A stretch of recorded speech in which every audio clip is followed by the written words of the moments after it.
बहुत पुरानी बात है। एक गांव में एक बूढ़ा और बुढ़िया रहते थे। वे दोनों बड़े दुखी थे क्योंकि उनके बच्चे नहीं थे। दोनों कभी कभी बहुत उदास हो जाते थे और सोचते थे हम ही हैं जो अकेले जिंदगी गुजार रहे हैं। एक बार बूढ़े से बुढ़िया से कहा, मुझे अकेले रहना अच्छा नहीं लगता है, क्यों न हम एक बकरी को घर ले आए। उसी दिन दोनों हाट में गए और एक बकरी खरीदकर घर ले आए। 4 कौरी में वह बकरी खरीद कर आए थे, इसीलिए वे बकरी को 4 कौरी नाम से पुकारते थे। बुढ़िया माई बहुत खुश थी बकरी के साथ। उसे अपने हाथों से खिलाती पिलाती, जहां भी जाती 4 कौटी को साथ ले जाती। पर थोड़े ही दिन में बकरी बहुत ही मनमानी करने लगी। किसी के भी घर में घुस जाती थी और जो भी मिलता खाने लगती। आसपास रहने वाले बहुत तंग हो गए और घर आकर बकरी के बारे में बोलने लगे। बूढ़े बाबा को बहुत गुस्सा आने लगा। बूढ़ी माई को कहने लगे, इस बकरी को जंगल में छोड़कर आए। बुढ़िया ने कहा, ये क्या कह रहे हो? ऐसा करते हैं, राउत के साथ उसे जंगल में चरने के लिए भेज देते हैं। बकरी चराने वाले राउत के साथ बकरी जंगल जाने लगी। लेकिन थोड़े ही दिन में राउत भी बहुत तंग हो गया। 4 कोरी उसका कहा जो नहीं मानती थी। उसने बकरी को चराने ले जाने से इनकार कर दिया। बकरी फिर से घर में रहने लगी और अब उसे बच्चे हो गए और बच्चे भी सबको तंग करने लग गए। अब बुढ़िया भी परेशान हो गई। उसने कहा, मैं और इनकी देखभाल नहीं कर सकती। बूढ़े बाबा ने बकरी और उसके बच्चों को जंगल में छोड़ दिया। बकरी और उसके बच्चे खिरमिट और हिरमिट जंगल में घूमने लगे, फूल पत्ते सब खाने लगे। एक दिन अचानक एक बाघिन से मुलाकात हो गई। बाघिन खिरमिट और हिरमिट को देख रही थी और सोच रही थी कब इन दोनों को खाऊंगी। बाघिन को देखकर बकरी को समझ में आ गया कि बाघिन क्या सोच रही है। बकरी को बहुत डर लगा, पर हिम्मत करके वह बाघिन के पास गई और अपना सर झुकाकर उसने कहा, दीदी प्रणाम। अब बाघिन तो बहुत अचंभे में पड़ गई। ये बकरी तो मुझे दीदी कहकर पुकार रही है, उसके बच्चों को कैसे खाऊं? बाघिन ने कहा, तू कहाँ रहती है?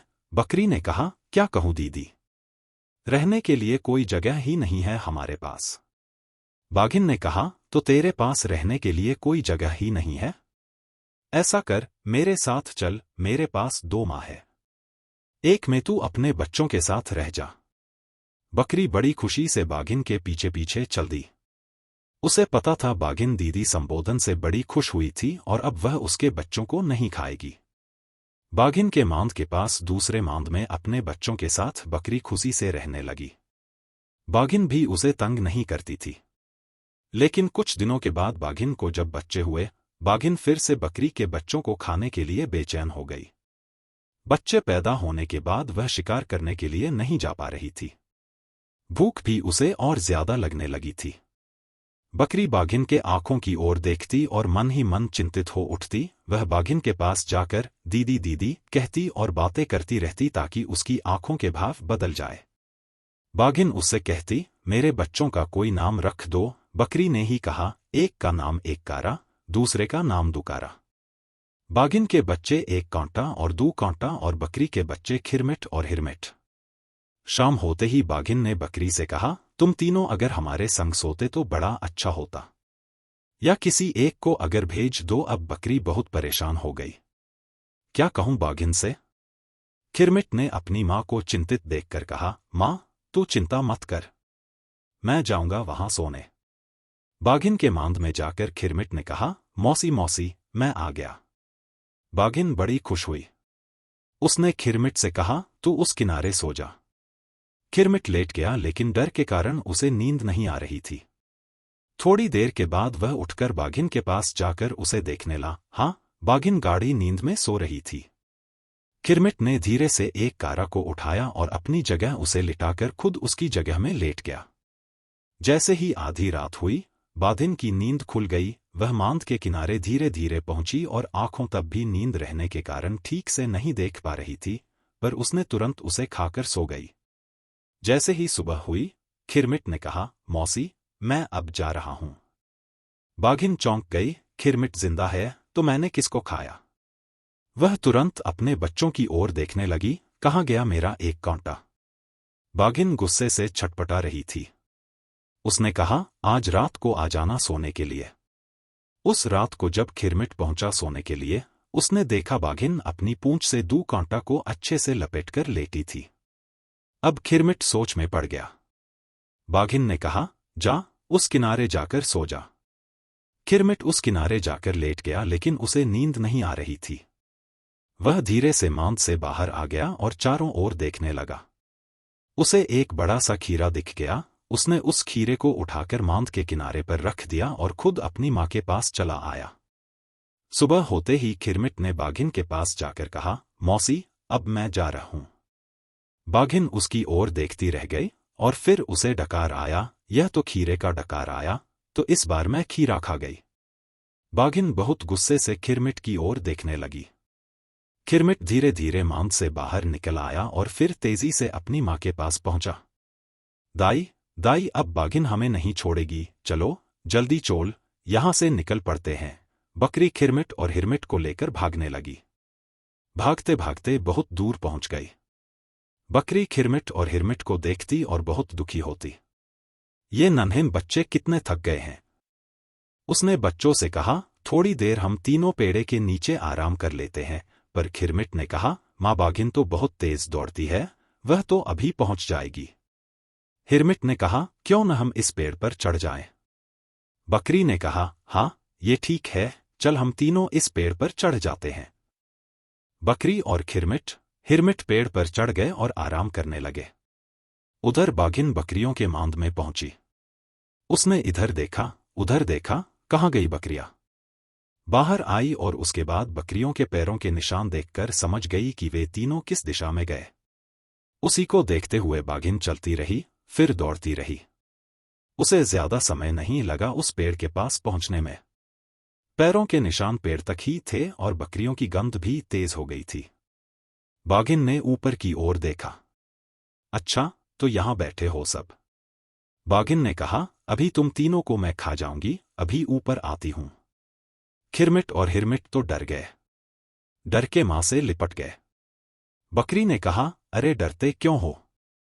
जब तक हम पेड़ के ऊपर बैठे हैं, वह बाघिन हमें खा नहीं सकती। अब खिरमिट के मन में हिम्मत हुआ, उसने कहा, दे तो दाई सोने का डंडा। बाघिन ने सोचा, पेड़ के ऊपर बकरी के पास सोने का डंडा कहां से आएगा? बाघिन ने कहा, सोने का डंडा तुझे कहां से मिला? बकरी ने कहा, हिरमिट, ये ले डंडा। ये कहकर बकरी ने ऊपर से एक डंडा फेंका। बाघिन के पीठ पर वह लकड़ी गिरी। बाघिन ने सोचा, डंडा तो डंडा ही है, चोट तो लगती है। वह वहां से हट गई, लेकिन पेड़ के आसपास ही रही। अब बकरी कैसे अपने बच्चों को लेकर नीचे उतरे? बकरी मन ही मन बहुत परेशान हो रही थी। उधर बाघिन परेशान थी ये सोचकर कि कब तक उसे बकरियों के इंतजार में पेड़ के नीचे रहना पड़ेगा। तभी बाघिन ने देखा, वहां से 3-4 बाघ जा रहे हैं। सबसे जो बड़ा बाघ था उसका नाम था बंडवा। बाघिन बंडवा के पास गई और उस पेड़ की ओर संकेत किया जिस पर बैठी थी बकरियां। बंडवा तो बहुत खुश हो गया। वह अपने साथियों को साथ लेकर पेड़ के नीचे आकर खड़ा हो गया। बकरी अपने बच्चों से कह रही थी, डर किस बात का? ये सब नीचे खड़े होकर ही हमें देखते रहेंगे। लेकिन तभी उसने देखा कि बड़म्बा पेड़ के नीचे खड़ा हो गया। उसके ऊपर बाघिन के ऊपर और एक बाघ, उसके ऊपर। अब तो चौथा बाघ पेड़ के ऊपर तक आ जाएगा। बकरी अब डर गई थी, कैसे बचाए बच्चों को? तभी खिरमिट ने कहा, दे तो दाई सोना के डंडा, तेमा मारो तरीके बंडा। ये सुनकर बड़म्बा, जो सबसे नीचे था, भागने लगा और जैसे ही वह भागने लगा, बाकी सब बाघ धड़ाम धड़ाम जमीन पर गिरने लगे। गिरते ही सभी बाघ भागने लगे। सबको भागते देख बाघिन भी भागने लगी। बकरी ने कहा, चल हिरमिट, हम भी यहां से भाग जाए, नहीं तो बाघिन फिर से आ जाएगी। बकरी अपने बच्चों को साथ लिए दौड़ने लगी। दौड़ते दौड़ते जंगल से बाहर आ गए। तीनों सीधे बूढ़ी माई के घर आ गए और बूढ़ी माई को चारों ओर से घेर लिया। बूढ़ी माई और बूढ़ा बाबा उन तीनों को देखकर बड़े खुश हुए। अब सब एक साथ खुशी खुशी रहने लगे। दो चंपा और बैंस की कहानी। बहुत दिनों पहले एक राजा रहता था। उनकी 2 रानियां थीं। दोनों रानियां ने संतान थी। राजा सभी मंदिरों में जाकर पूजा पाठ करते, घर में पूजा पाठ करवाते। दो रानियां भगवान से विनती करते रहने पर फिर भी दोनों रानियां मां नहीं बन पाई। एक बार एक सन्यासी उस राज्य से गुजर रहे थे। राजा के दरबार में सभी लोग कहने लगे कि वे सन्यासी बहुत ही महात्मा है, क्यों न उन्हें राज दरबार में बुलाकर इस समस्या को हल करने के लिए विनती किया जाए। राजा ने कहा कि सन्यासी को आदर से महल में बुलाया जाए। वे महात्मा जब महल में पहुंचे, राजा ने दोनों रानियों को बुलाकर कहा, महात्मा का सत्कार बड़े आदर के साथ होना चाहिए। बड़ी रानी उसी वक्त तैयार हो गई और महात्मा को बड़े आदर के साथ खिलाने लगी। छोटी रानी महात्मा के फटे कपड़ों की ओर देखती और उनकी सेवा करने से इनकार कर देती है। छोटी रानी को अपने रूप और धन का बड़ा घमंड था। कुछ दिनों बाद महात्मा जाने के लिए तैयार हो गए। जाने से पहले बड़ी रानी को उन्होंने खूब आशीर्वाद दिया और कहा, बहुत जल्द ही इस महल में बच्चों की आवाज सुनाई देगी। बड़ी रानी तो बहुत खुश थी और सचमुच कुछ ही दिनों के भीतर वह गर्भवती हो गई। यह खबर राजा के पास पहुंचते ही राजा बहुत ही खुश हो गए। प्रजा तक उसी वक्त खबर पहुंच गई कि राजा अब पिता बनने वाले हैं। पूरे राज्य में लोग खुशियां मनाने लगे। बड़ी रानी का सम्मान बहुत बढ़ गया और उनकी देखभाल करने के लिए और भी लोग रखे गए। उधर छोटी रानी के मन में बहुत ज्यादा ईर्ष्या हो रही थी। रात दिन वह ईर्ष्या से जलने लगी थी। सोच रही थी कि अभी से जलने लगी थी। सोच रही थी कि अभी से बड़ी रानी का इतना आदर, न जाने बच्चे पैदा होने के बाद कितना ज्यादा आदर होगा। छटपटा रही थी छोटी रानी। उसने राजमहल की दाई को बुला भेजा और उसे ढेर सारा धन देकर अपने साथ शामिल कर लिया और दोनों मिलकर इंतजार करने लगे। समय पर रानी ने 2 बच्चों को जन्म दिया, एक बेटी एक बेटा। दाई ने तुरंत बच्चों को एक झांपी में रखकर छोटी रानी के पास ले गई और उसके बाद बड़ी रानी के पास 2 पत्थर रख दिए। बड़ी रानी ने जब पत्थरों को देखा उसे बहुत हैरानी हुई। ये कैसे हो सकता है? उधर राजा खुशी से झूमते हुए बड़ी रानी के पास पहुंचे और जब उन्होंने देखा बड़ी रानी 2 पत्थरों को आश्चर्य से ताक रही है, राजा वहीं रुक गए और दाई से पूछने लगे, क्या बात है? दाई ने कहा, बच्चे नहीं पत्थर निकले। राजा को बहुत गुस्सा आया। बड़ी रानी को उसी वक्त बंदी गृह में कैद कर दिया। पूरे राजमहल में ये बात फैल गई कि बड़ी रानी ने ईंट पत्थर को जन्म दिया है। उधर छोटी रानी अपने 2 चौकीदारों को बुलाकर वह झांपी दे दी और उनसे कहने लगी, इस झांपी में 2 बच्चे हैं, दोनों को ले जाओ और मार डालो। दोनों चौकीदार झांपी लेकर जंगल में गए। झांपी खोलकर बच्चों को जब देखा, तब दोनों ने निश्चय किया कि बच्चों को वही छोड़ देंगे। भगवान बच्चों की रक्षा करेंगे। ये सोचकर वही झांपी रखकर दोनों महल वापस आ गए। छोटी रानी ने जब पूछा, हो गया काम? उन्होंने कहा, हाँ हो गया काम। इधर बड़ी रानी दिन रात पूजा पाठ में लग गई। राजा ने बड़ी रानी को फिर से महल में रहने दिया। बड़ी रानी सुबह से शाम तक पूजा करती रहती। पूजा करने के लिए फूल लाने सिपाही को भेजती। एक दिन आसपास कोई फूल नहीं मिले। सिपाही जंगल से फूल लाने गया। जंगल में सिपाही ने देखा बड़े सुंदर चंपा फूल लगे हुए थे। चंपा और बांस का झाड़ पास पास उगे हुए थे। सिपाही फूल तोड़ने के लिए जैसे ही नजदीक आया, चंपा के झाड़ ने कहा, ए भैया बांस। बांस झाड़ ने कहा, काय बहिनी चंपा। चंपा ने कहा, राजा के सिपाही फूलवा तोड़े बर आए दे। बांस ने कहा, लग जा बहिनी आकाश। जैसे ही बांस ने कहा, वैसे ही चंपा का झाड़ ऊपर की ओर बढ़ने लगा। बढ़ते बढ़ते वह इतना बढ़ गया कि सैनिक फूल तक नहीं पहुंच पाए। सैनिक आश्चर्यचकित होकर ताकते ही रहे। सैनिक दौड़ते हुए सेनापति के पास पहुंचे और उन्हें सारी बात बताई। सेनापति ने विश्वास ही नहीं किया, ये सब क्या कह रहे हो? सैनिकों ने कहा, आप एक बार हमारे साथ जंगल चलिए, एक बार खुद देख लीजिए। सेनापति चल पड़े सैनिकों के संग। जैसे ही सेनापति चंपा और बांस के पास पहुंचे, चंपा ने कहा, ए भैया बांस। बांस ने कहा, काय बहिनी चंपा। चंपा ने कहा, राजा के सेनापति फूल तोड़े बर आए हैं। बांस ने कहा, लग जा बहिनी आकाश। चंपा का झाड़ बढ़ते बढ़ते और भी ऊंचे तक पहुंच गया। सेनापति बहुत ही डर गए। दौड़ते दौड़ते पहुंचे मंत्री के पास। अब मंत्री चल पड़े देखने के लिए। चंपा को ऊपर से दूर तक दिखाई दे रहा था। उसने दूर से ही देख लिया कि मंत्री जी आ रहे हैं। ए भैया बास ने कहा, काय बहिनी चंपा। चंपा ने कहा, राजा के मंत्री फूल तोड़े बर आए हैं, लग जा बहिनी आकाश। मंत्री जी जैसे ही पेड़ तक पहुंचे, पेड़ और भी ऊपर तक पहुंच गया। मंत्री जी सीधे पहुंचे राजा के दरबार में। राजा ने कहा, इतना घबरा क्यों गए हो? मंत्री ने कहा, आप इसी वक्त मेरे साथ चलिए राजा जी। सारी बात सुनकर राजा ने कहा, मेरी छोटी रानी भी मेरे साथ चलेगी। ये तो उन्हें भी देखना चाहिए। छोटी रानी को खबर देने वही 2 सिपाही पहुंचे, जिन्होंने उन बच्चों को वहां फेंका था। दोनों खूब डर गए थे। छोटी रानी भी डर गई थी। वे जल्दी से तैयार होकर राजा के साथ चल पड़ी। उधर बड़ी रानी फूल के लिए व्याकुल हो रही थी और सैनिकों को बुला भेजी थी ये जानने के लिए कि वे अब तक फूल क्यों नहीं लाए। बड़ी रानी छोटी रानी के महल के पास से गुजर रही थी। उन्हें छोटी रानी और 2 सिपाहियों की बात सुनाई दी। राजा और छोटी रानी जब जाने लगे, उनकी सवारी के पीछे पीछे बड़ी रानी पैदल ही चलने लगी। बहुत व्याकुल होकर वह चली जा रही थी।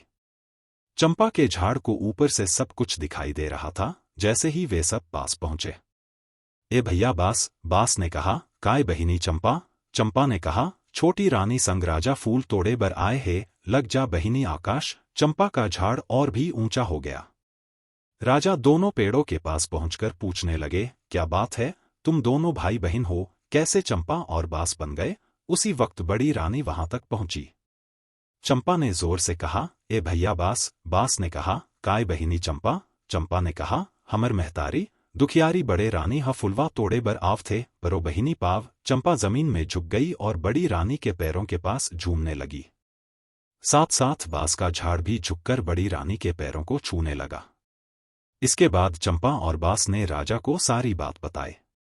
राजा ने उसी वक्त छोटी रानी को बंद करने को कह दिया अंधेरी कोठरी में और बड़ी रानी से माफी मांगने लगे। बड़ी रानी बड़े दुख से चंपा और बास को देख रहे थे। ये दोनों मनुष्य कैसे बनेंगे? बड़ी रानी दोनों के करीब पहुंचकर दोनों से लिपटकर रोने लगी। जैसे ही उनके आंसुओं ने चंपा और बास को छुआ, चंपा और बास मनुष्य बन गए। बेटा बेटी को बड़ी रानी ने गले से लगा लिया और जाकर रथा में बैठ गई। राजा रानी दोनों बच्चों के साथ राजमहल की ओर चल पड़े। साथ में बाजा गाजा बजने लगे। पूरे देश में खुशियां फैल गई। चैप्टर 3 शेर का दिल कहानी। प्राचीन समय की बात है, एक ब्राह्मण था। वह अपने जीवन से बड़ा दुखी रहा करता था। घर में कुछ खाने को नहीं था। स्वयं को खाने के लिए कुछ था ही नहीं तो दूसरों को क्या खिलाता। नाते रिश्तेदार भी उसी की इज्जत करते हैं जो व्यक्ति धनवान होता है। इन सब चीजों से दुखी होकर ब्राह्मण ने कहीं दूर भाग जाने या किसी नरभक्षी पशु का आहार बन जाने की सोची। इसी सोच में डूबा हुआ वह घने जंगल की ओर निकल गया। शाम होने को आई। वह एक पेड़ के नीचे बैठ गया। उसने सोचा कि अभी कोई हिंसक पशु आएगा जो अपनी भूख मिटाने के साथ मेरी जीवन लीला खत्म करके सारे क्लेश भी दूर कर देगा। उसी समय उसने देखा कि सामने एक गुफा में से शेर निकला। शेर कुछ रुका। पेड़ पर उसका मंत्री हंस बैठा था जो अपनी बुद्धि, अपने शील स्वभाव और दूध का दूध और पानी का पानी करने के लिए जग प्रसिद्ध है। शेर ने कहा, दीवान जी, आज तो शिकार स्वयं ही सामने आ गया। हंस ने ब्राह्मण को देखा और सोचने लगा, पता नहीं यह कौन दुखी आदमी है। शेर ने कितने ही जीव मार डाले, आज इस ब्राह्मण को क्यों न बचाऊं। फिर शेर से बोला मृगराज, यह ब्राह्मण आपका कुल पुरोहित है, आपको ढूंढता ढूंढता यहां आया है। आपके पूर्वज इनका बड़ा सत्कार करते थे। जाओ, देखते क्या हो, प्रणाम करो। देखना उसे कोई कष्ट न हो, उल्टे कुछ संपत्ति दो। क्या याद करेगा कि आपके पास आया था। शेर भी अपने मंत्री की बात मानता था। झट से गया और ब्राह्मण के पैर छुए और उसे गुफा में ले आया। शेर ने उसकी आव भगत की और फिर एक जगह दिखा दी जहां से ब्राह्मण ने धरती खोदकर दौलत पाई और शेर से अनुमति ले घर लौट आया। धन दौलत मिल जाने से ब्राह्मण का दुख दरिद्र जाता रहा। अब उसका रहन सहन भी अच्छा हो गया। घर में पशुधन धन धान्य आ गया।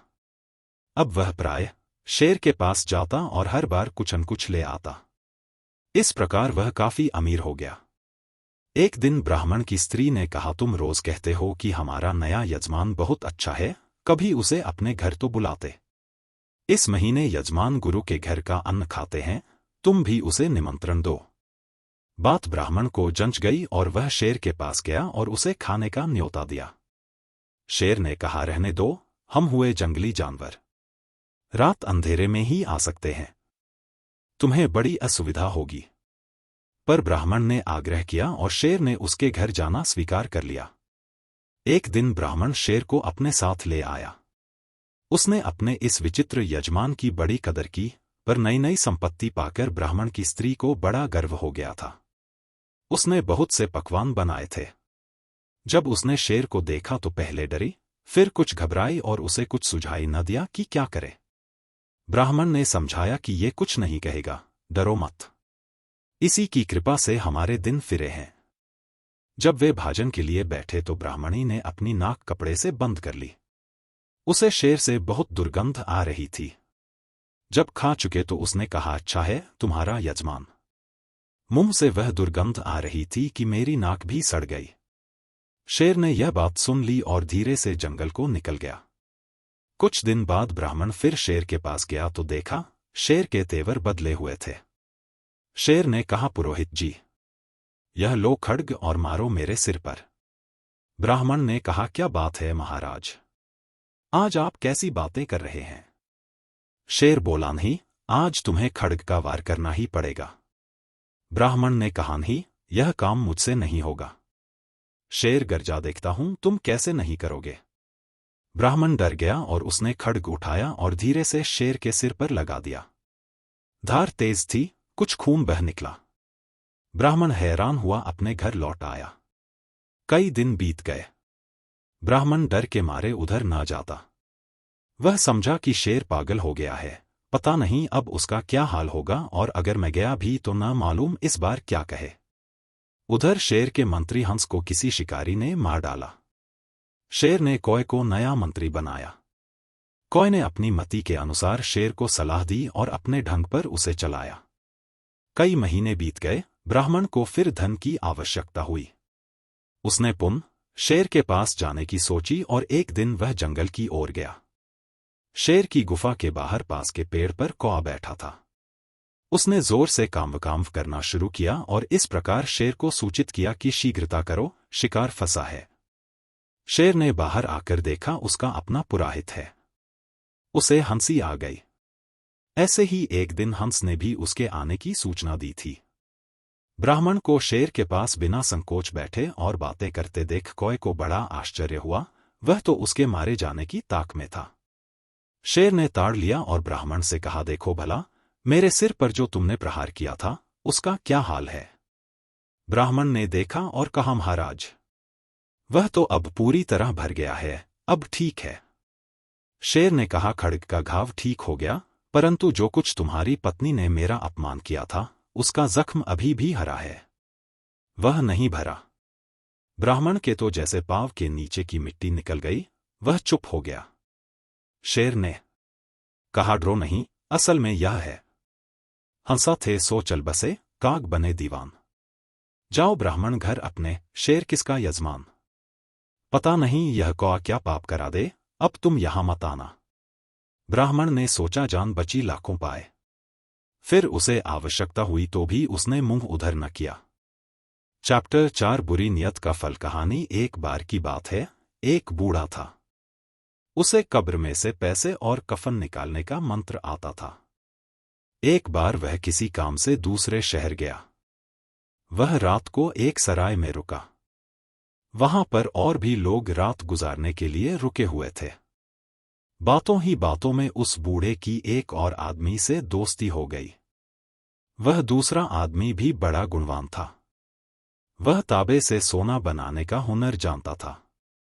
दोनों में समझौता हुआ कि वह दोनों अपना अपना हुनर एक दूसरे को सिखाएंगे।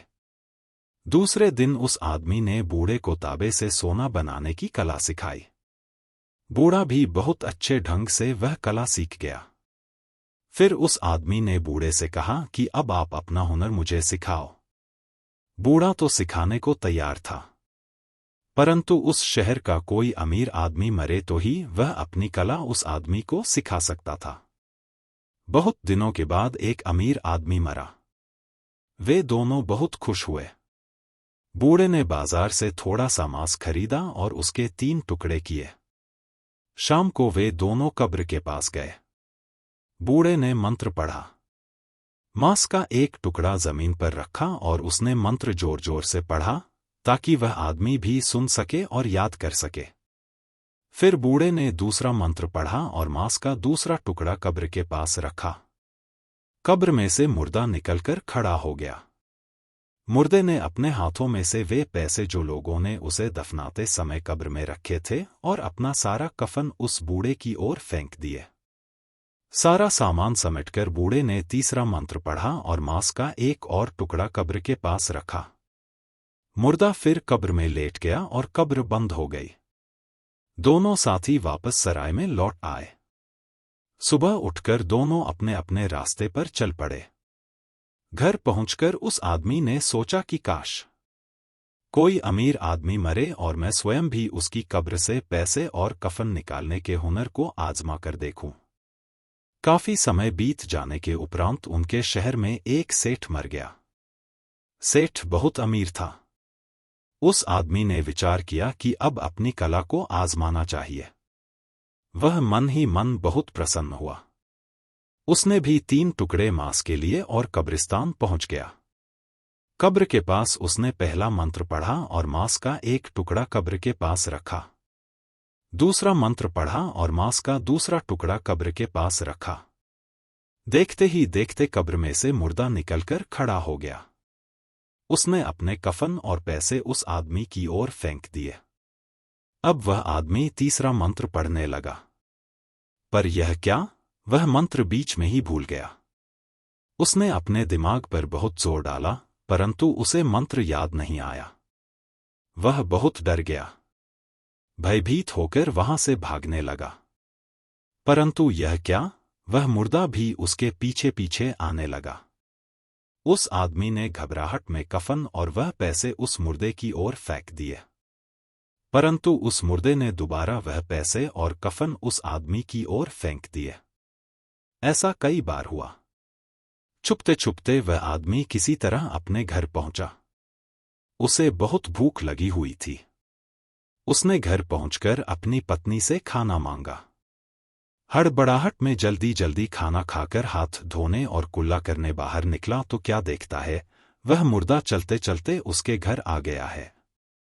उस आदमी ने जल्दी जल्दी अपनी घरवाली को सारी कहानी सुनाई और कहा कि मैं अब घर नहीं रह सकता। यह मुर्दा मुझे घर पर रहने नहीं देगा। मैं जंगल में चला जाता हूं। तुम रोटी पानी मुझे वहीं पर दे जाया करना। वह आदमी जंगल में चला गया। वहां पर उसने एक जगह अपना डेरा जमा लिया। मुर्दा भी उसके पास ही रहने लगा। उसकी पत्नी रोज उसे खाना पानी दे जाती, परंतु वह अब बहुत परेशान और उदास रहने लगा। एक दिन उसकी पत्नी ने उसे मशवरा दिया कि अपने गुरु के पास जाओ और इस मुर्दे को दोबारा कब्र में भेजने का उपाय पूछो। पत्नी की बात मानकर वह एक दिन अपने गुरु के गांव गया। वह उनके घर रात को गया, क्योंकि वह मुर्दा भी उसके साथ चल रहा था। छुपते छुपते जब उसने गुरु का घर ढूंढ लिया तो बाहर से ही अपने गुरु को पुकारने लगा। उसकी आवाजें सुनकर भीतर से एक महिला बाहर आई और उसने उस आदमी से पूछा कि आप कौन हो। उस आदमी ने सारी कहानी उस महिला को बता दी। उस महिला को रोना आ गया। उसने बड़े दुखी होकर कहा कि उसके गुरु को मरे हुए 3 दिन हो गए हैं। यह सुनते ही वह आदमी और भी चिंतित और परेशान हो गया। उसने गुरु की कब्र के बारे में जानकारी ली और सोचा, चलो गुरु को प्रणाम ही कराता हूं। उस महिला ने उसे कब्र का पता बताया। उस आदमी ने रात जंगल में बिताई। बड़ी मुश्किल से एक मरे पक्षी का मांस मिला, उसके 3 टुकड़े किए। दूसरे दिन रात ढलते ही वह कब्र की ओर चल पड़ा। उसने मंत्र पढ़ा और एक टुकड़ा मांस उस कब्र के पास रखा। उसने दूसरा मंत्र पढ़ा और मांस का दूसरा टुकड़ा कब्र की ओर फेंका। कब्र में से मुर्दा निकलकर खड़ा हो गया। उसने कब्र में से सारे पैसे और कफन उस आदमी की ओर फेंक दिए। शिष्य बोला, गुरुजी प्रणाम।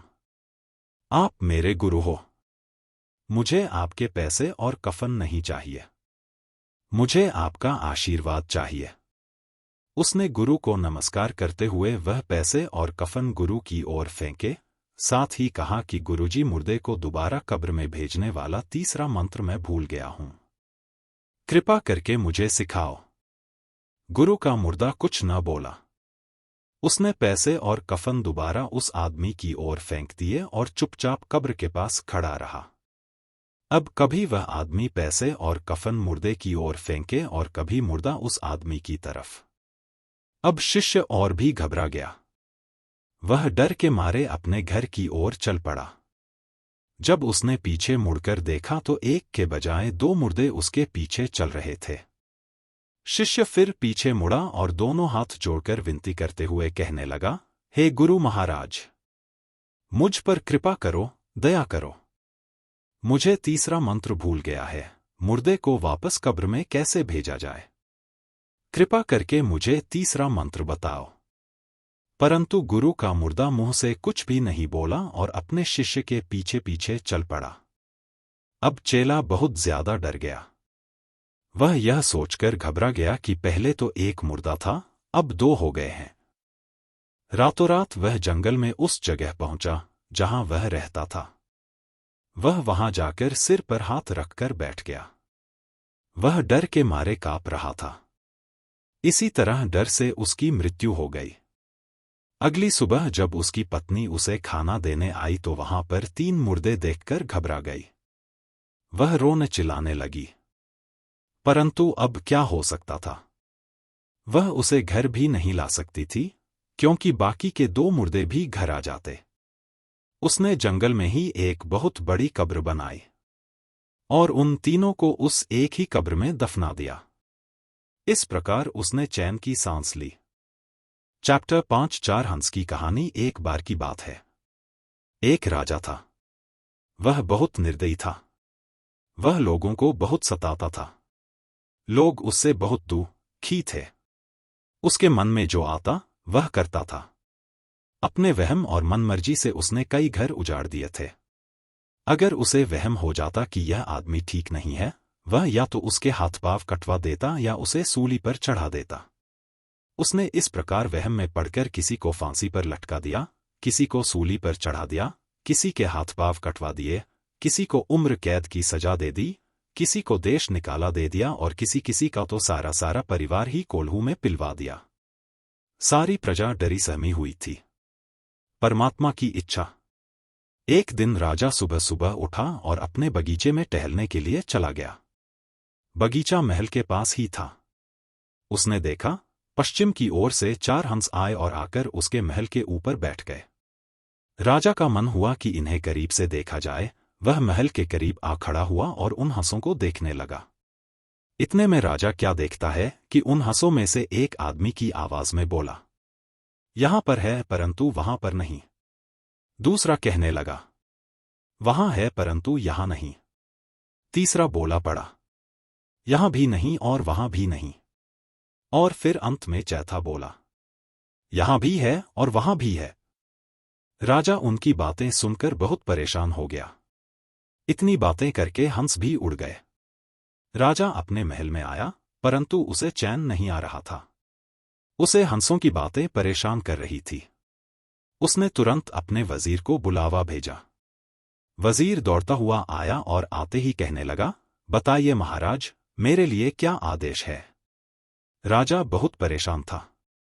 उसने वजीर को सारी बात बताई कि किस प्रकार चार हंस महल पर आकर बैठे और उन्होंने यह बातें कहीं और उड़ गए। मुझे समझाओ, इन बातों का क्या अर्थ हुआ? अब वजीर भी दुविधा में पड़ गया। उसे भी कुछ समझ नहीं आ रहा था। वह राजा को क्या बताए? वजीर कुछ देर सोच विचार करता रहा और फिर अंत में बोला, महाराज, इसके अर्थ का पता तो पंडित जी से ही लग सकता है। वह अपनी विद्या के बल से इन बातों का भाव बता सकते हैं। मैं आज ही पंडितों को बुलाकर आपके सामने उपस्थित करता हूं। यह कहकर वजीर ने अपनी जान बचाई। राज दरबार सज गया। पंडित जी को बुलाया गया। वजीर ने सारे दरबार में उस सारी घटना को विस्तार के साथ बताया जो राजा के साथ घटित हुई थी। पंडित जी को कहा गया कि वह अपनी विद्या से देखकर बताए कि इन बातों का क्या भाव है। सारा कुछ स्पष्ट रूप से बताए कि क्या यह अच्छे संकेत हैं या बुरे। पंडित जी ने अपनी सारी पुस्तकों को देखा, लाख यत्न किए, परंतु इन बातों के मर्म को न जान सके। उसने डरते डरते राजा से कहा, महाराज, इस काम में कुछ समय लग सकता है। राजा ने पंडित को कहा कि मैं तुम्हें 1 महीने का समय देता हूं। 1 महीने के भीतर मुझे इन सवालों का जवाब चाहिए, और अगर ऐसा न हुआ तो तुम्हें सपरिवार मृत्युदंड दे दिया जाएगा। पंडित जी चिंतित होकर घर लौट आए। पंडित की पत्नी ने पूछा तो उसने सारी बताई। उसकी पत्नी भी दुखी हो गई। 4-5 दिन पंडित जी घर पर ही बैठे बैठे इन प्रश्नों के उत्तर खोजते रहे, और फिर वह इन सवालों के उत्तर खोजने के लिए गांव-गांव और शहर-शहर घूमने लगे। 28 दिन यूं ही बीत गए, परंतु पंडित को कोई सुराग न मिला। थके हारे उसे एक रात एक बुढ़िया के घर पर रुकना पड़ा। बूढ़ी अकेली थी, उसके कोई संतान भी नहीं थी। रात को उस बूढ़ी ने पंडित को उदास परेशान बेचैन सा देखा तो पूछा, पंडित जी, आप इतने दुखी क्यों हो? किस बात की चिंता है? पंडित जी ने उस बुढ़िया को सारी बात बताई। पंडित की बात सुनकर बूढ़ी ने जोर का ठहाका लगाया और कहने लगी, अरे पंडित जी, आप इतनी सी बात पर इतने दुखी हो? कल ही चलो मेरे साथ अपने राजा के पास, मैं दूंगी उसके इन प्रश्नों के उत्तर। पंडित ने हैरान होकर पूछा, सच? हाँ, बिल्कुल सच। मैं आपसे झूठ क्यों बोलूंगी? दूसरे दिन वह बूढ़ी और पंडित चल पड़े। रास्ते में उन्हें एक वेश्या मिली। बुढ़िया ने उसे भी अपने साथ ले लिया। आगे चलकर उन्हें एक साधु मिला। बुढ़िया ने उसे भी अपने साथ ले लिया। कुछ और आगे गए तो उन्हें एक कंजूस सेठ मिला। उन्होंने उसे भी अपने साथ ले लिया। चलते चलते उन्हें एक और सेठ मिला जो बहुत ही दयालु और दानी था। वह भी उनके साथ चल पड़ा। दूसरे दिन राजा का दरबार लग गया।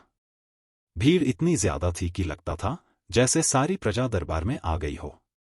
सभी सोच रहे थे कि या तो पंडित बच जाएगा या फिर राजा सारे परिवार सहित पंडित को सूली पर चढ़ा देगा।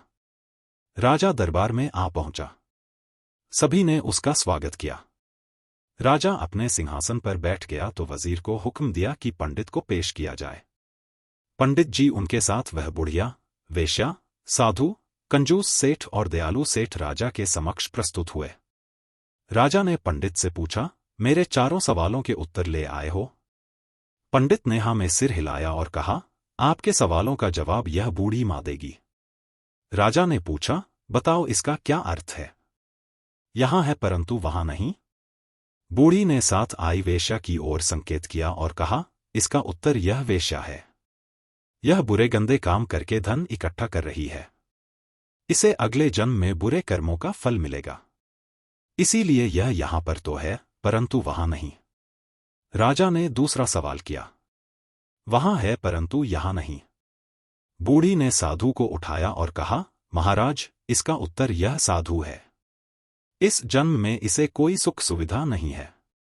यह प्रभु भक्ति में लीन रहा, धन द्रव्य के चक्कर में न पड़ा, अच्छे कर्म करता रहा, इसलिए इसे इसके अच्छे कर्मों का अच्छा फल अगले जन्म में मिलेगा। इसलिए यह वहां है पर यहां नहीं।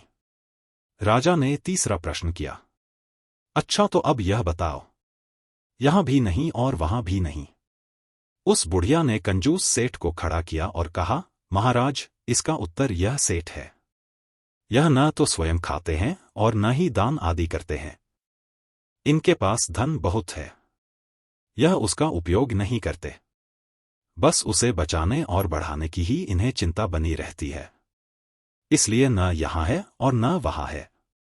राजा ने अंतिम प्रश्न किया, इसका अर्थ बताओ, यहां भी है और वहां भी है। बुढ़िया ने दयालु सेठ को आगे कर दिया, आपके इस प्रश्न का उत्तर यह सेठ है। यह खुले दिल से खाता है और खुले दिल से दीन दुखियों में धन बांटता है, उनकी सेवा करता है, दयालु है, धर्मपरायण है, दान पुण्य आदि कर्म करता है, इसलिए यह यहां भी है और वहां भी है। राजा की आंखें खुल गईं। उसने भी निर्दयता त्याग कर दयालुता को अपनाया। वह बहुत दयालु, दान पुण्य के कर्म करने वाला, धर्म कर्म करने वाला बन गया। दीन दुखियों की सेवा करने लगा।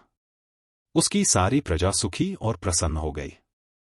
चैप्टर 6 पंडित और भूत की कहानी। एक बार की बात है। एक पंडित था। उसकी पत्नी बहुत झगड़ालू थी। वह हर समय पंडित से लड़ती झगड़ती रहती थी। पंडित बहुत दुखी हो गया। उसको ऐसा लगता जैसे उसे सूली पर चढ़ा दिया हो। वह सहमा सहमा और डरा सा रहता था। पंडित की पत्नी से सारा गांव थर थर कांपता था। लोग कहते थे कि उसका नाम सुनते ही देवता तक कांपने लगते हैं। हम क्या चीज हैं। पंडिताइन रोजाना पंडित जी को गाली गलौज से अच्छी खासी पूजा करती थी। पंडित जी थे कि उसके आगे बोलते तक नहीं थे। आखिर में पंडित जी ने थक हार कर अपना घर और गांव छोड़ने का निर्णय लिया। वह घर से निकलकर एक सुनसान भयानक जंगल में आ गया। एक वटवृक्ष के नीचे बैठकर आराम करने लगा। इतने में उसे गहरी नींद आ गई। उस वटवृक्ष पर एक भूत रहता था। आने जाने वालों को डराता था और कभी कभी आने जाने वालों के साथ मस्खरी करके उनका मजाक भी उड़ाता था। पंडित को वहां सोए हुए देखकर उसके मन में एक शरारत आई। वह धीरे से वटवृक्ष से नीचे उतरा और पंडित के सिर पर हल्की सी चोट मारी। पंडित घबराकर उठ खड़ा हुआ। वह डर के मारे कांप रहा था। भय से उसके मुंह से अचानक अपनी पत्नी का नाम त्रिशूला निकला। त्रिशूला का नाम सुनते ही भूत डर के मारे कांपने लगा। वह सामने आकर पंडित के चरणों में गिर पड़ा और कहने लगा, पंडित जी, मुझे त्रिशूला से बचाओ। मैं आपका गुलाम बनकर रहूंगा। जो भी कहोगे वही करूंगा। पंडित ने उस भूत से पूछा, अरे भाई, तुम त्रिशूला से इतना क्यों डरते हो? भूत बोला, पंडित जी, पूछो मत। इससे पहले मैं एक पंडितों की बस्ती में रहता था। उसी गांव में पंडितों की एक लड़की, जिसका नाम त्रिशूला था, वह भी रहती थी। उससे सारा गांव थर थर कांपता था। वह बहुत ही झगड़ालू स्वभाव की थी। एक बार की बात है कि तालाब के किनारे एक बार मेरी उससे मुलाकात हो गई। मैंने उसका हाथ पकड़ने का प्रयास किया। वह तालाब के किनारे कपड़े धो रही थी। वह कपड़े धोने वाले डंडे से मुझे पीटने लगी। उसने पीट पीट कर मुझे अधमरा कर दिया। मैं वहां से भागकर दूसरे गांव में आ गया। उसकी भी शादी हो गई। परंतु यह क्या, वह भी शादी करके उसी गांव में आ गई। एक बार फिर मैं गलती से उसके घर चला गया। उसने मुझे पहचान लिया। भीतर से मूसल लेकर आ गई और मुझे मूसल से पीटने लगी। मैं बड़ी मुश्किल से वहां से बचकर भागा। अब मैं इस सुनसान जंगल में रहता हूं। कहीं वह यहां भी ना आ जाए। कृपा करके आप मुझे उससे बचाओ। भूत की बात सुनकर पंडित को संतुष्टि हो गई। पंडित ने सोचा, लोग भूत से डरते हैं, परंतु यहां पर तो भूत भी मेरी पत्नी से डरते हैं। कितनी बहादुर है मेरी पत्नी। पंडित ने मन ही मन विचार किया।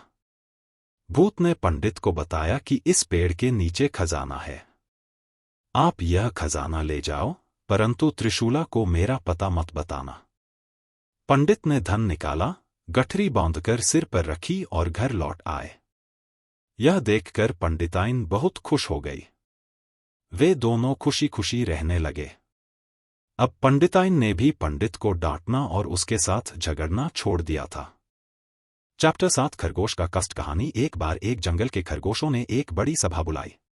सभा बुलाने का उद्देश्य था कि हम कैसे सिंहों के मुंह से बच सकेंगे। दिन दिन उस जंगल के सिंह खरगोशों के रहने की ओर आ रहे थे और धीरे धीरे उन्हें खाकर खत्म करते जा रहे थे। इस तरह से बचे हुए खरगोशों के मन में इतना भय समा गया कि उन्होंने उनसे बचने का रास्ता निकालने का निश्चय किया। कुछ ने कहा कि हम इस जंगल से बिल्कुल भाग जाएं, किंतु उन्होंने यह भी अनुभव किया कि उनके लिए भागकर छिप जाने के लिए कोई और अन्य जगह नहीं थी। वे जंगल के उस कोने में सब ओर से सिंहों से ही घिरे हुए थे। कुछ जोशीले खरगोशों ने कहा, नहीं, अब डरने से काम नहीं चलेगा। हम सीधे जाकर उनसे कहें कि तुम हमें बड़ा कष्ट दे रहे हो। इतने दिनों तक हम सहते रहे, लेकिन अब से हम मानने वाले नहीं हैं। उनका कहना था कि हम सब मिलकर एक एक करके सब सिंहों को मारकर खत्म कर देंगे। उनके ऐसा कहते ही एक बूढ़े खरगोश ने कहा, तुमने कहाँ सुना है कि बहुत सारे खरगोशों ने मिलकर किसी बाघ को कभी मारा है या जंगल से भगाया है। धीरे धीरे वे जोशीले खरगोश मुरझा गए और उन्होंने अपना सिर झुका लिया। अंत में एक किंचित बुद्धिमान खरगोश ने कहा, हम अपने बीच से एक मजबूत खरगोश को सिंह के भेष में सिंहों के यहाँ उनका भेद लेने के लिए भेजें। उसी के द्वारा हम पता लगाएंगे कि कैसे हमारा काम बनेगा। यह बात सभी खरगोशों ने मान ली, लेकिन सवाल था कि कैसे वह खरगोश एक सिंह की तरह दिखाई दे। इसके लिए भी उन सब ने मिलकर एक उपाय सोचा। एक कुछ बड़े खरगोश को उन्होंने साल भर तक खूब खिलाया पिलाया, इतना तक कि चारा न मिलने के समय भी उन्होंने अपना खाना बचाकर उसे खाने के लिए दिया। इस तरह से वह खरगोश अन्य खरगोशों से बहुत बड़ा दिखाई देने लगा। उसी वर्ष संयोग की बात है कि शिकार करने के समय लोगों ने एक सिंह पर तीर से लगाया, किंतु मरने के पहले ही वह अपने खो में घुस गया और इस तरह शिकारी उसे नहीं पा सके। वह सिंह खो में ही मर गया। जैसे तैसे खरगोशों ने उस सिंह को पाया। सब मिलकर उसे ढोकर लाए और उन्होंने उसकी खाल उखाड़ी, उसके दांत और नाखून उखाड़े और उन्हें सिंहों के यहाँ भेजे जाने वाले खरगोश को पहना दिया। सिंहों का पहनावा पहनकर उसने जब दाढ़ी के पानी में देखा तो उसे लगा कि वह सचमुच ही एक सिंह की तरह दिखाई दे रहा है। कुछ दिनों के बाद जब उसे यह पहनावा पहनने की आदत हो गई तो वह सिंहों के जंगल में चला गया। शुरू में एक नए सिंह को अपने जंगल में पाकर सिंहों को कुछ संदेह हुआ, किंतु उसने उन्हें अपना नामगांव इस तरीके से बताया कि उन्होंने इसकी बात मान ली। उसने उन्हें बताया कि हम तुम्हारे ही दल से सिंह हैं। खाने की खोज में एक दूसरे जंगल में भटक गए थे। शिकारियों के डर से हम अपने पुराने जंगल में वापस नहीं आ सके। अब तो हमने वहीं अपना गाँव बसा लिया है।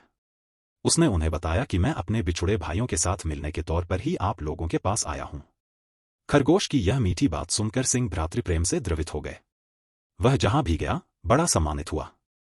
सिंहों के बीच रहते हुए और विचरते हुए खरगोश को मालूम हुआ कि सिंहों के मन में खरगोशों के प्रति कितनी घृणा भरी हुई है। उसे मालूम हुआ कि किस तरह सिंह खरगोश को हीन दृष्टि से देखते हैं। उन सिंहों के अनुसार तो धीरे धीरे सारे खरगोश खाकर खत्म किए जाने थे। खरगोश ने ये सारी बातें मन में रखीं और एक दिन चुपचाप सिंहों के जंगल से भाग गया और अपने भाई बंधुओं के पास वापस आया। हमारा भाई बहुत दिनों के बाद वापस आया है, यह सुनकर छोटे बड़े सभी खरगोश जमा हुए और नई बात सुनने के लिए उन्होंने अपने कान खड़े किए। सिंहों के मन में खरगोशों को हीन दृष्टि से देखने की भावना भरी है, यह सुनकर खरगोशों को बड़ा क्रोध आया। अब तो अपने लिए एक अलग जंगल प्राप्त करने पर ही हमारा कल्याण संभव है। इन सिंहों के बीच रहते रहते हमारे लिए कोई सुख नहीं रह गया, यही सबने कहा। यह सब देखकर चुने हुए खरगोश ने एक बड़ी सभा बुलाई और उसमें उसने अपने भाइयों के लिए सिंहों के राज्य से एक अलग राज्य बनाने की बात कही। उसने उन्हें बताया कि मैं हमारी बातों को लेकर सिंहों के पास जाऊंगा और उनके राजा के सामने रखूंगा। इसी बीच सिंहों को पता चला कि हाल ही में उनके पास जो सिंह आया था वह और कोई नहीं, खरगोश था, भावी विरोधी दल का नेता। खरगोश चूंकि उनका सारा भेद जानता था, इसलिए उन्होंने क्रोध से काम नहीं लिया, क्योंकि उन्हें जंगल के दूसरे जानवरों के बीच बदनाम होने का भय था, इसलिए उन्होंने बुद्धि से काम लेने का निश्चय किया। एक दिन उन्होंने उस खरगोश को आमंत्रित किया। नियत समय पर जब खरगोश उनके पास आया तो सिंहों का राजा स्वयं उसका स्वागत करने को बाहर आया। सिंहों की सभा में उसने उसे अपने ही पास में बैठाया। खरगोश को सिंहों के राजा की ही तरह खानपान की सारी चीजें मिली। इस बार उसे पहले से भी अधिक मान सम्मान मिला। खरगोश को सिंहों के राजा के साथ रहते रहते उसी की तरह सुख में रहने की आदत पड़ गई। धीरे धीरे वह मन में चाहने लगा कि काश मैं हमेशा ऐसे ही सुख में रहता। कभी कभी वह सोचता कि कैसे वह अपने देश में गरीबी में ही रहता है और कैसे उसके सारे भाई बंधु विपत्ति में हैं। लेकिन उसे सुख और आराम में रहने की ऐसी आदत हो गई कि वह यह भूल गया कि वह किस लिए सिंहों के राजा के यहाँ आया था।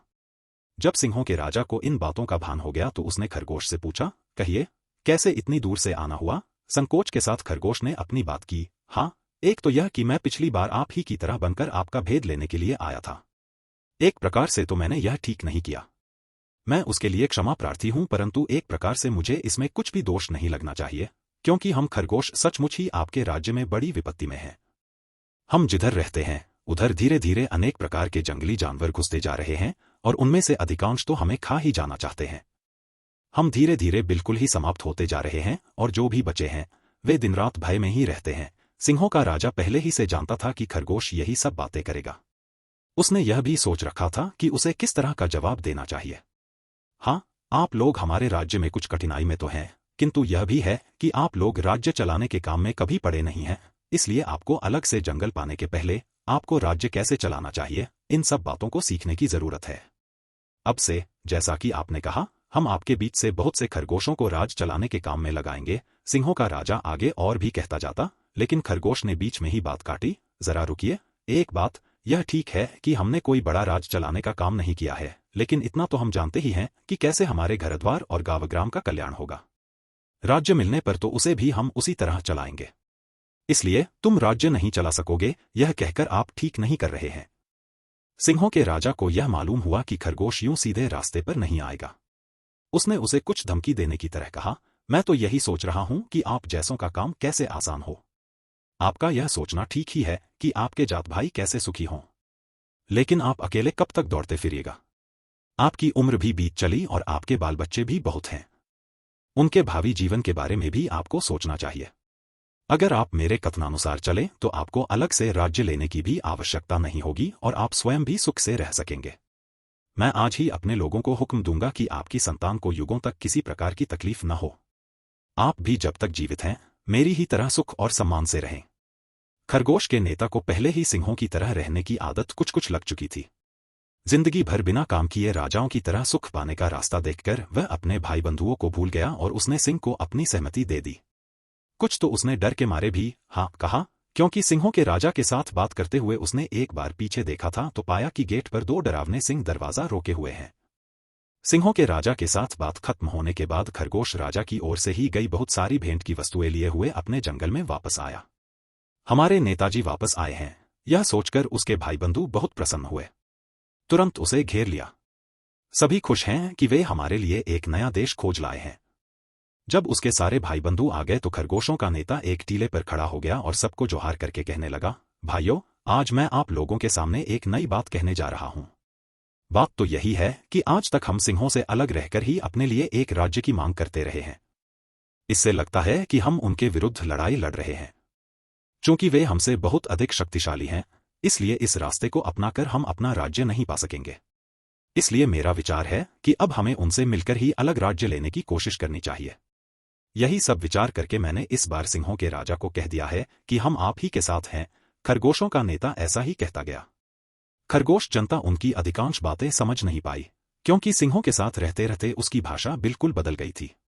उसके मुंह से खरगोशों की भाषा भी कुछ अजीब सी लगती थी।